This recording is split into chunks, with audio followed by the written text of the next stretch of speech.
Hey everyone, I'm bringing to you today a case study interview with the lovely Claire. Claire and I have been working together for about 4 months now, Yeah, mid-November. mid-November, and we're recording this in March. And just here to tell you a little bit about Claire's experience in amplifying what she's been working on and achieved so far. So Claire, can you just tell everyone like who you are and who you help? Yep. So I'm a clinical psychologist, and in my one-to-one work, I work with people with anxiety difficulties, and particularly trauma. So I've now started to work and niche more into working with women who've been through difficult life experiences, or more recent life difficulties, and have symptoms of like trauma, not the really severe end in crisis or anything like that. So kind of functioning, high functioning enough to be working, um, and but feeling overwhelmed or frozen, maybe self-sabotage, such as people pleasing, perfectionism, procrastination, low self-esteem. Brilliant. Okay, and when you came to me back in November, what was it specifically that you wanted to achieve? Um, um, a one-to-many offer, a group program, because I was just feeling completely overrun by my one-to-one referral rate. Yeah, so I remember when we first chatted and you just had this kind of natural flow of one-on-one clients. You were always full, so you'd hit that kind of income ceiling with how many people you were serving, and you wanted to turn that into a group program. And what was your main motivation beyond kind of being full? Like, what would the difference be if you could implement a more leveraged business model? A reduction in the number of one-to-ones I was offering because I was kind of, that place where you kind of maxed out and you're kind of saying yes to things you don't want to be saying yes to. And I knew if I had something else to offer them, then it wouldn't be this bottlenecks. I had people waiting, 3 months for one-to-one.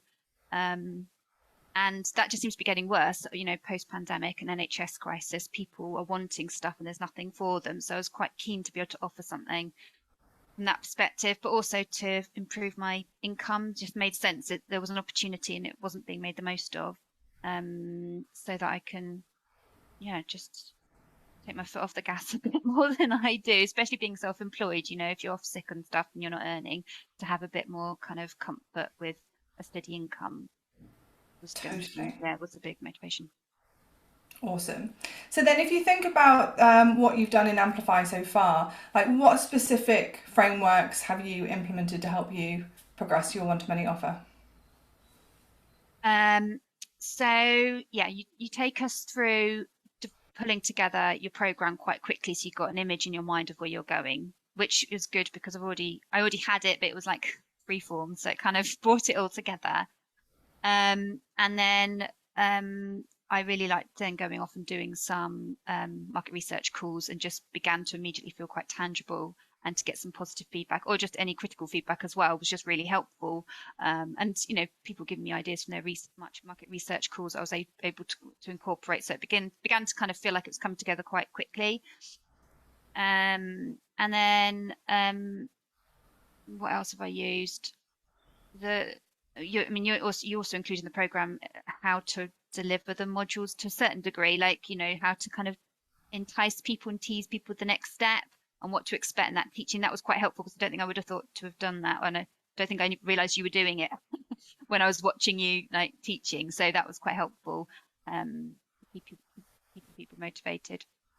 Um, So then, and from just there, what actions did you take to actually get your program off the ground?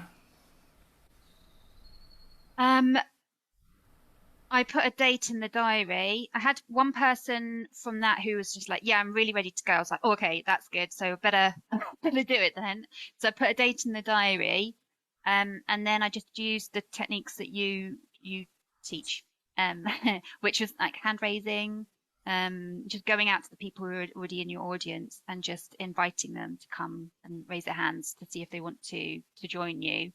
And to my surprise, that worked. And so I had like 6 people for the first start date, and I do only have quite a small audience, but I like you say, I did have an incoming flow of referrals. So I also the people who were asking me for one-to-one, I was kind of trying to be trying to let them know that this was another really good option. And so some of them then moved from being in a one-to-one, like requesting one-to-one, into kind of making use of the program, and they're really benefiting from. They're finding it really helpful. So yeah, using some of the techniques that you teach about in the sales modules, about like kind of just informing them about what the benefits are of this alternative approach, was helpful for me, because I had to shift my mindset a little bit as well.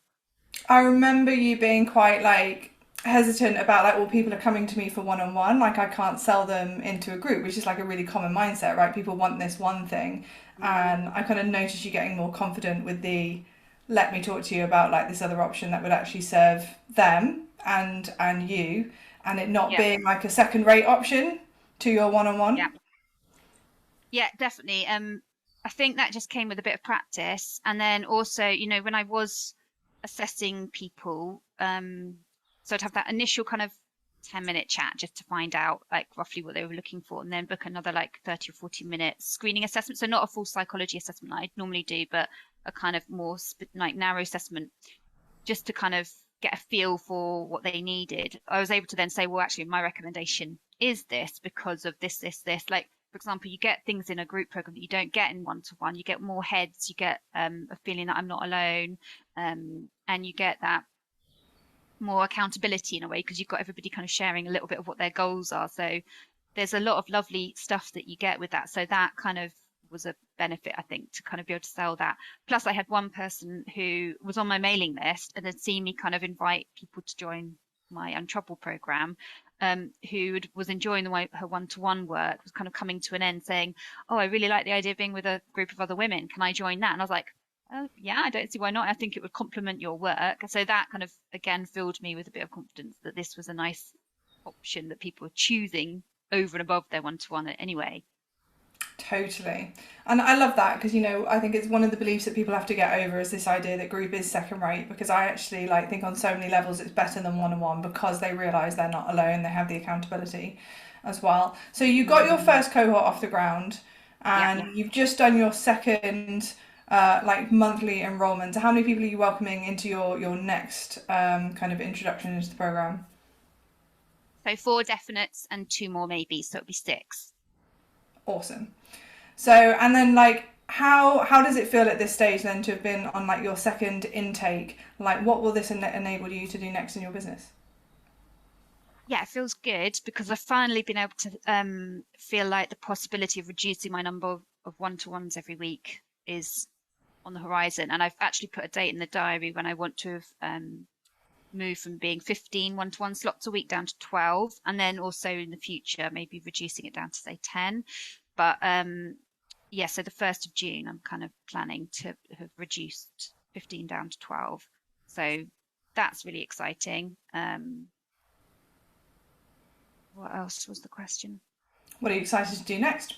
Yeah, what am I excited to do? Yeah, well, just and focus on this as being a really big part of my work, so that yeah, it's just nice to have more time and attention to give to it, I guess. And hopefully, the more people I recruit, the more energy I'll kind of the Slack part of my program is still a little bit kind of low on energy, and I'm thinking the more people I have, so spending my time and energy will support that part of the program to kind of take off a bit and be more supportive to people. Yeah, that community building thing can take time, kind of, to kind of create that Yeah. ethos that you really want. And like something I wanted to pick up on that you said is, like what I generally recommend in my marketing is like have that audience of 500, and you had an engaged Instagram following, but you were nervous that your email list was too small when you joined. It was like 100 people. But like the one thing that made you kind of in a really good place to move to one to many sooner was that you had this good influx of referrals, so that your Yeah. audience size wasn't the only thing you had to kind of leverage for that lead flow. Yeah. Yeah. Yeah. So like, um, if the other therapist looking at this, you probably get referrals from like Psychology Today or Counselling Directory and things like that. So that's been a good source of referrals for me. And I've now put on a little video on my Psychology Today profile, just saying, that this is an offering I do on there. So that's, and I've had people now contacting me. So for this second intake, 3 of the people contacted me for my program, which was different to the first time where I was kind of saying to the my no one-to-one referrals, what about this? So that was a nice kind of milestone as well, I guess, to have people coming and saying, oh, I like the sound of your program. Tell me more. Awesome. And like the other thing to mention about the way you've done that, you're really someone that's just kind of joined the program, got your head down, got on with every action, and kind of followed it and implemented straight away. So you've taken quite a straight path there, and you haven't had to do any big launch, any like big workshop, any kind of big marketing push beyond showing up on your Instagram, showing up on your email list, and inviting people into a conversation with you. No, I haven't, but I keep thinking maybe I should be. I That's the don't know. next Do I step, need? right? When we want to ramp this up. But it's Yeah, really that's true. Yeah, wonderful to see you yeah. create that just from the people in front of you. Yeah, and I haven't really had any because I'm so taken up with all my other stuff and just getting the program off the ground. It's been a relief that I haven't had to do that at the moment. But yeah, I think that could be good if I wanted to, scale it up or offer it evergreen or something like that. Then that feels like I know where the next step would be from seeing everybody else doing their webinars and whatnot. Awesome. So, like, given your experience on Amplify so far, like, who would you recommend Amplify to? Just anyone in the position like I was, where it's too much one-to-one, you're just doing too much, and you kind of know you're doing too much, and something's got to give. It just makes so much sense, especially if. So I was just finding like the first few sessions that I see people for and they're one-to-one, I'm doing a lot of the same psychoeducation stuff, which and even formulating and stuff. A lot of that was possible to kind of format into a one-to-many, model, and it was kind of in my head anyway. So especially if you are in a position where you kind of can see it but can't quite see it, like the steps, you've taken all the step thinking process of that part out of it, so I could just concentrate on making my ideas kind of come to life. Awesome. Thanks, Claire. Thanks so much for sharing. So, like, what Claire has done is join the program and in, under 4 months, got her program out the door, enrolled her second group into that as well, and is now looking forward to kind of continuing that enrollment on a monthly basis and adding more and reducing her one-on-one work. And if you're watching that thinking, that's what I want, there's a link below for your next step. So just click down below and take that next step to see if this could be the right program for you.